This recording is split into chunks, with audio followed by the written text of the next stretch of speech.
boa tarde.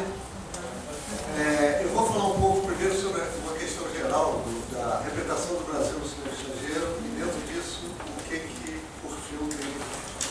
Tá? Nos variados cenários brasileiros que o cinema explora, a cidade do Rio de Janeiro tem, sem dúvida, o papel principal. Né? Por força de sua imponente particular geografia, que reúne montanha, praia e floresta, e sua importância política na história do país, por ter sido capital da colônia do Império da República durante quase 2 séculos, os equipamentos urbanos e culturais que oferece, monumentos como museus, agremiações artísticas populares e eruditas e locais de entretenimento e lazer. No Rio estão também importantes conglomerados de empresas de mídia, comunicação e petróleo, indústria naval, um porto importante e muitas outras atividades, sustentadas pelo segundo maior PIB do país. Uma cidade global, marcada por seu intenso capital cultural, identificado e reconhecido nacional e internacionalmente. Ao lado de toda essa potência, e como resultado das políticas públicas de desenvolvimento, historicamente marcadas pelo fardo do colonialismo e pelas desigualdades oriundas do processo de acumulação de um capitalismo periférico, a cidade vê crescerem os índices de exclusão social, de marginalidade e de violência. A representação do Rio de Janeiro no cinema vai se nutrir de uma conjugação homem-natureza, em que terão destaque as belezas físicas e os construtos do sítio urbano, moldados pela singularidade das gentes que nele habitam, e essa simbiose, no decorrer dos tempos, vai cristalizar imagens marcadas pela repetição e pela redundância. A cidade é prisioneira de sua própria imagem, ainda que periodicamente explodam nas telas instantâneos que rompem configurações já assimiladas e reconhecidas. Eu queria então que ele passasse o primeiro trechinho, que eu só vou passar esse. Tinha uma série de trechos, mas vai complicar.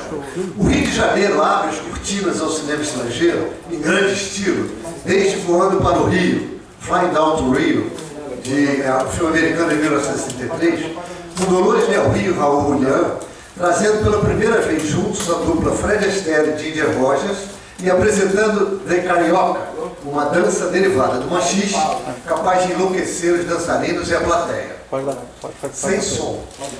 O filme apresenta uma iconografia básica da cidade, compondo o cenário por meio de imagens de arquivo, numa série de cartões postais que vão definir um roteiro visual capaz de atravessar os anos 30 e sustentar o imaginário da política da boa vizinhança. Sem som, por favor. Com a qual o presidente... Sem som lá. Com a qual o presidente Roosevelt pretendeu estreitar os laços dos Estados Unidos com a América Latina.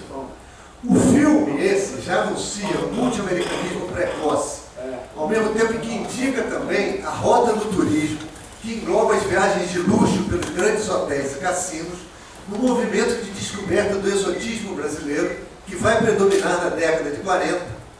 Exotismo nos temas e nas formas, de modo que, de um preto e branco estudado, as imagens dos filmes vão aos poucos sendo saturadas pelas cores exuberantes do Technicolor. Quando acabar esse trechinho preto e branco, pode parar. Walt Disney vai inventar uma cidade cheia de música em Alô Amigos, Saludo Amigos, de 1942, com excelente resultado nos grafismos coloridos sobre os trópicos, o samba, a flora e a fauna nacional, dando vida ao Zé Carioca, convocando o mundo a vir conhecer o Brasil. Isso vai tornar mais glamurosa a presença aqui de uma constelação de astros, ao menos virtualmente, uma vez que nem sempre os elencos estiveram aqui de corpo presente, graças às maravilhas da Beck Projection e dos artifícios cenográficos dos grandes estúdios americanos. Alice Faye, Dona Mete, Maria Montez, Carmen Miranda e o Bando da Lua viverão no filme Uma Noite no Rio, assim como Bette Davis, Paul Reinhardt e Claude Rains, esses dois últimos fugidos diretamente da ficção de Casablanca, do mesmo ano, se encontrarão no filme Estranha Passageira, também no Rio.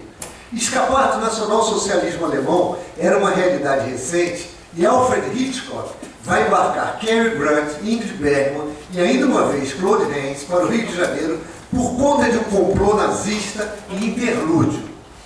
O casal protagonista se salva depois de trocar um longuíssimo beijo que marcou a história do cinema e marcou também a história de La Bergman como heroína da resistência. Mesmo Orson Welles vai filmar no Carnaval Carioca e na Baía de Guanabara o seu inacabado É Tudo Verdade, de 1942. A Cidade Maravilhosa serve de palco para essas estripulias, graças aos milagres das imagens de arquivo, mas vai ser recriada em estúdio de forma monumental para receber Nancy, que vem aqui encontrar sua mãe no filme Romance Carioca. Dessa vez são Andy Sothern e Jane Power, mãe e filha, que vão disputar equivocadamente o mesmo homem, sob a supervisão da Marina Rodrigues, de Carmen Miranda e de seu indefectível Bando da Lua. Música, cores, vistas edulcoradas da cidade, circuito turístico elegante e moderno, tramas cheias de quiprocós, a imagem do Rio já estava consolidada no imaginário de um certo cinema de fluxo internacional, quando uma reação se faz sentir nos artistas da terra, buscando índice maior de realismo na composição das representações do Brasil.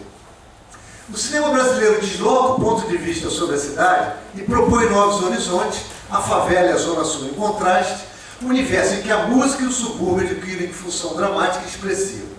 Essa preocupação estará presente em diferente escala na recriação cinematográfica de uma peça de Vinícius de Moraes, que vai correr mundo, premiada inclusive com o Oscar de melhor filme estrangeiro e com a Palma de Ouro em Cannes. Trata-se de O Fio Negro, uma produção francesa dirigida por Marcel Camus em 1959, que vai mostrar ao mundo um morro sem contradição, uma cidade em crise ante a perda de seu papel geopolítico, a revitalização de um mito grego e a divulgação de um score musical de calibre, capaz de alardear por todas as partes as premissas da bossa nova. Um filme que vai ser controverso na sua leitura feita pelos brasileiros, naquele momento já se preparando para explodir com os pressupostos políticos e estéticos do cinema novo, de engajamento por uma mudança radical das artes e da sociedade, enquanto vai fazer carreira internacional seduzindo milhões com sua versão idealizada do amor, da favela e da democracia racial brasileira. À guisa de curiosidade, a própria mãe do todo-poderoso Barack Obama, presidente dos Estados Unidos, confessou-se recentemente profundamente tocada pela magia e pelo encantamento do filme à época da sua exibição. Essa associação da música com o exotismo dos trópicos vai atrair outros diretores e artistas ao Rio, para plantar aqui suas tramas de sucesso. A superstar espanhola Sarita Montiel, também cantora de boleros, passa pela cidade numa brecha na carreira norte-americana e mexicana. Vem atuar no filme Samba, trocando de identidade, pleiteando ser Chica da Silva no Salgueiro, protagonizando um inacreditável bailado onde se faz Iemanjá, dentro de uma história de ação, corrupção e ciúmes. A versão internacional da cidade vai se descolando do real social vivido e permitindo histórias cada vez mais mirabolantes. É o caso de A Garota do Rio, um filme espanhol de 1968. Agora quem vem à cidade são os cults George Sanders e a ex-Bond Girl Shirley Eaton, e nos vemos às voltas com uma comunidade de mulheres chamada Fêmina, que dos espaços arquitetônicos estilosos do Museu de Arte Moderna do Aterro articulam uma rebelião, vestidas de currés e roupas futuristas de material sintético, no melhor estilo trash do diretor Jesse Franco. A cidade emoldura a trama e fornece o cenário para um sem número de situações apropriadas pelo cinema. Vozes que se calarão durante o período negro da ditadura militar, implantada no país desde 64, radicalizada em 68, quando o cinema estrangeiro pouco falará do Brasil, até que apareça a eficiência inglesa de Mr. James Bond, que por aqui, por conta do filme 007 contra o Foguete da Morte, vai um filme rodado no Rio de Janeiro, em que o famoso agente inglês duela com o terrível Jaws em cima do bondinho do Pão de Açúcar. Dizem até que 007 interferiu diretamente junto às autoridades a favor da volta do Estado de Direito do país, mas não se sabe. Mas antes que a plena democracia fosse restabelecida, quem passou pela Cidade Maravilhosa foi uma internacional musa do erotismo, Sylvia Kristel. Depois de um inusitado périplo que incluiu sua transformação em outra atriz, Mia Lindgren, pelas graças da ação de um competente cirurgião plástico brasileiro no litoral paulista. Ela experimentou com isso o renascer sexual e percorreu o itinerário brasileiro bem particular, passando por Juiz de Fora, Barreira e Macapá, e no intervalo fez uma escala no Rio, em Emanuele 4. quase como em Orquídea Selvagem, de Salmon King, de 89, em que o diretor incorporou na cidade a baianidade de Salvador e criou um Rio totalmente cinematográfico, misturando as características arquitetônicas e sociais das duas ex-capitais, e o então galã Mickey Rourke com a imorredora Jaqueline Bisset, uma amostra do que o cinema pode ousar.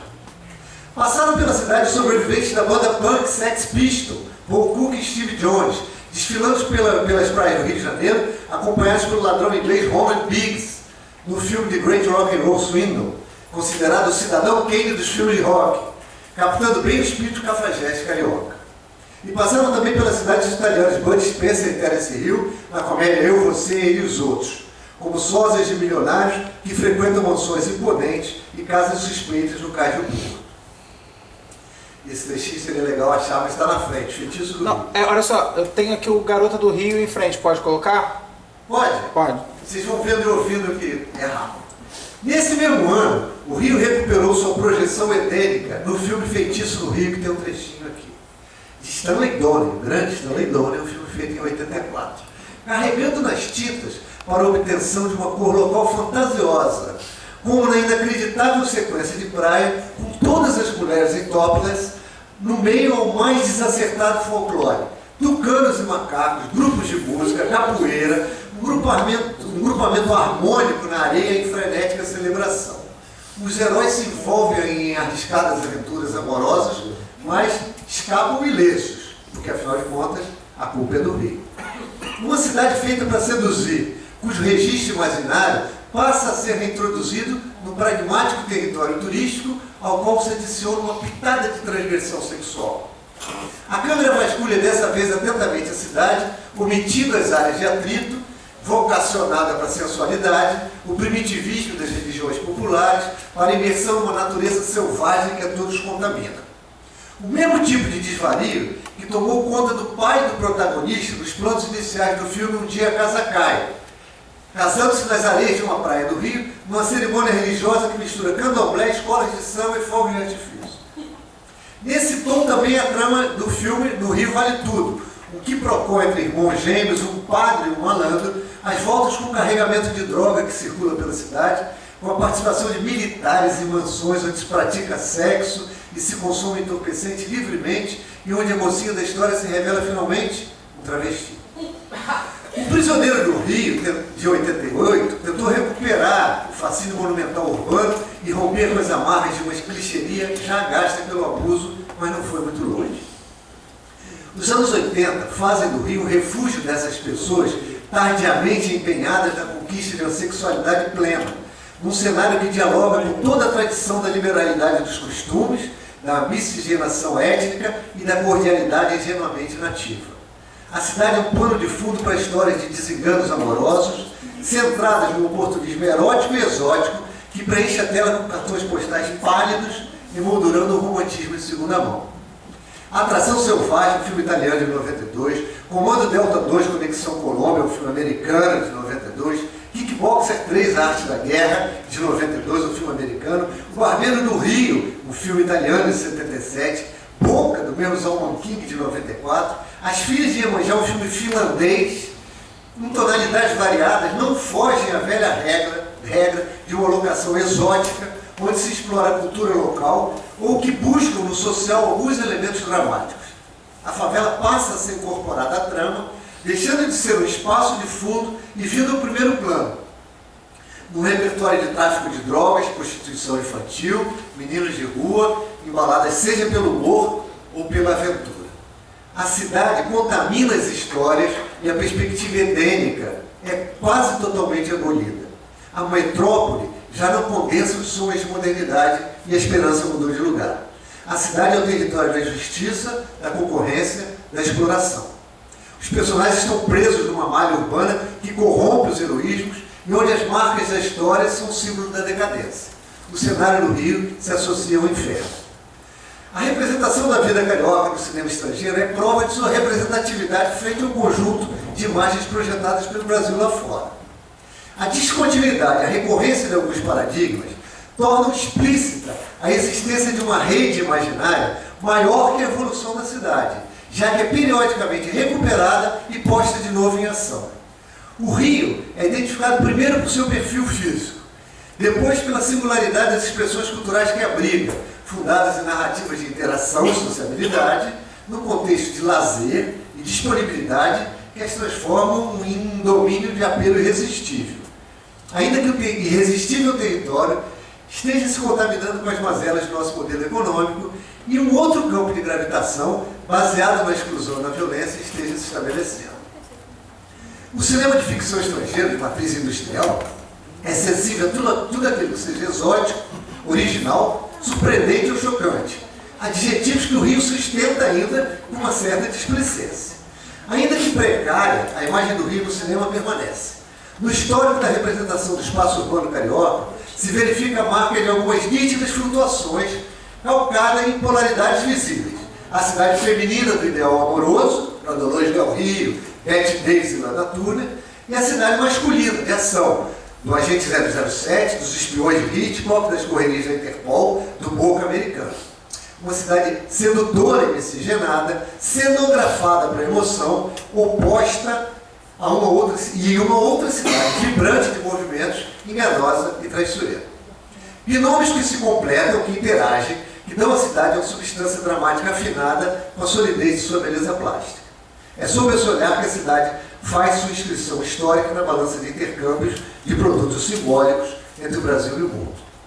Em filmes mais recentes, a favela é incorporada como locação. O Incrível Hulk, Velozes e Furiosos 5, Operação Rio, sobre o qual vou falar aqui também, não eu, entre alguns outros, incorporam as mazelas sociais como signo da modernidade espetacular cinematográfica. Até em séries de TV americana, o Rio foi cenário.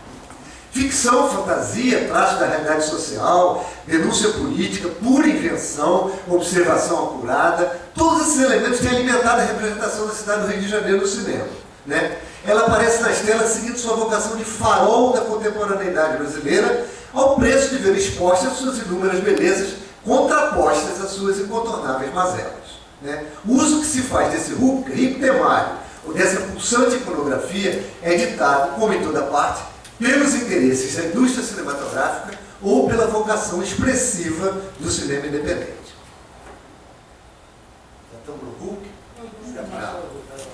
Assim como as mais importantes cidades do mundo, essa variedade de leituras que permite que a cidade maravilhosa continue povoando a mente de milhões de espectadores e sendo matéria-prima para muitos sonhos. Uma terceira margem entre a pura ficção e a mais desvarada fantasia. Agora eu acho que está bom de casa. Tá bom aí, que eu vou voltar para